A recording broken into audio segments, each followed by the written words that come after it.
The night's January 23rd, 2015. On what looks like to be a grinded out battle between the Golden State Warriors and Sacramento Kings, Klay Thompson erupts for 37 points in the third quarter. My guy couldn't miss. He was in such a groove, he started pointing to the spots he was shooting from, all the while telling defenders that they weren't even close enough. Not only was it an NBA record, but it was one of the games that solidified Klay as one of the best guards in the game. And after this, Klay made it a habit to break records. Just almost a year later, he goes off for 60 points in 29 minutes. And after the game, word got out that he only needed 11 dribbles to do it. I wonder how many coaches use this game to talk about maximizing dribbles. What's up guys, it's FLB, back at y'all with another video. Today, we'll be looking at some of the craziest stats in basketball history. If y'all enjoy the video, then leave a like and subscribe. But with that being said, let's get back into the video.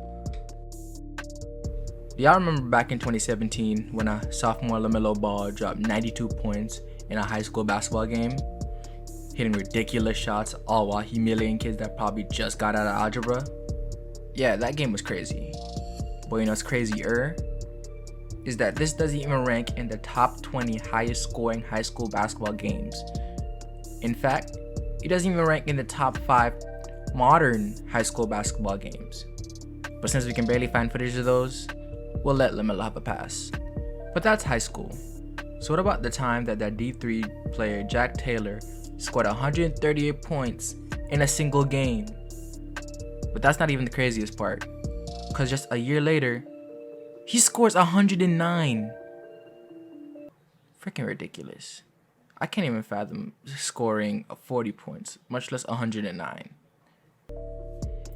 Then you have players like Ben Woodside, who on December 12, 2008, while he played for North Dakota State University, scored 60 points, 8 rebounds, and 8 assists in triple overtime. But that's not the craziest part.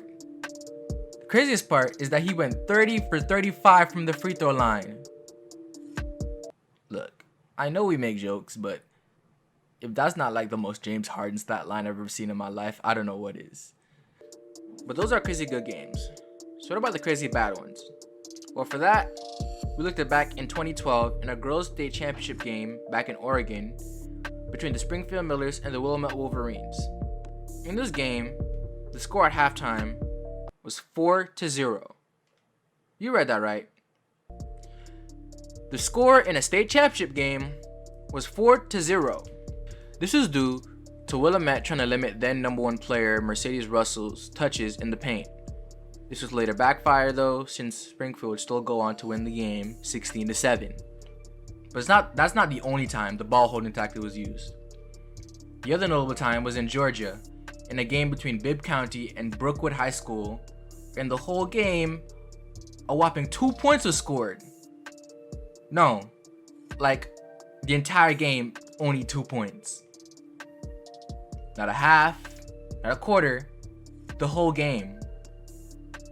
This was literally the lowest scoring non-forfeit high school game since 1977. Brookwood's coach was later reported stating that it wasn't his intention for the game score to be so low, and that it was the 4th game of the week and that his players were already cramping, and he was just trying to minimize the energy on offense. He damn sure minimized it alright.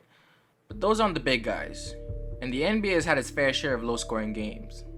Like, I'm pretty sure we've all seen the Last Dance documentary where the Bulls terrorized the Jazz by limiting them to 54 points in an NBA Finals game.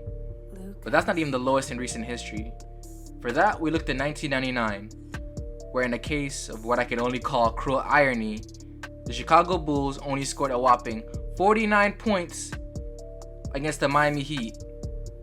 And then there's the funnier and lightning ones, like Kendrick Perkins. Now before I continue, let's get some background.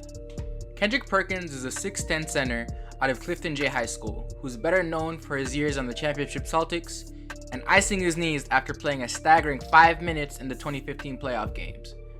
I woke up feeling like I needed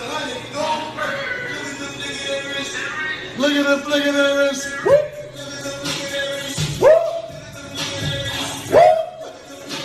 But what you don't know is that Kendrick Perkins, coming out of high school, was a top 5 recruit and averaged a crazy 28 points, 16 rebounds, and 8 blocks in his senior year, which goes to show that even a role player in the league can stand out against non-pros. And then there was this time when Ben Simmons at LSU, in a win over North Florida University, scored 43 points, 14 rebounds, and 7 assists on 15 for 20 shooting. And in typical Ben Simmons fashion, he scored all 15 field goals in the paint. But that's not the crazy part. The crazy part is that for a 59% career free throw shooter, went 13 for 15 from the free throw line that night. And you can't have a crazy stats video without mentioning Will Chamberlain, the man that holds 72 NBA records, but none more crazy than this. See, the NBA didn't record blocks until the 1973-74 season, a little after Will's prime. But the stats keeper one day believed that Will Chamberlain recorded 53 points, 32 rebounds, 14 assists, 11 steals, and 14 blocks in a game. That's right, people. Will Chamberlain supposedly recorded the first NBA quintuple double. Now I know what you're thinking. Cap. There's no way he did that. But to be honest, when they're talking about the man that averaged 50 points per season and scored 100 points in a game, I don't put it past him to have done it. But as we know, the NBA has its fair share of horrible performances. And none know that better than Tony Snell, who has been permanently memed for his February 24th performance where he played 28 minutes and recorded 0 points, 0 rebounds, 0 assists, 0 steals, 0 blocks, and 1 foul, all while shooting 0 of 2 from the field. At that point, I think you're just getting cardio. But that's all I have for y'all today. I guess it's pretty clear that the basketball world has had some amazing games and some terrible ones. I think it's just crazy that there's some of them that are so far on either side of the spectrum. But thank y'all for watching, and if you like the video, then leave a like, and think about subscribing. We do this 3 times a week, and I'd love to have you back. But with that being said, this has been FLB, that's my time, and I'm out.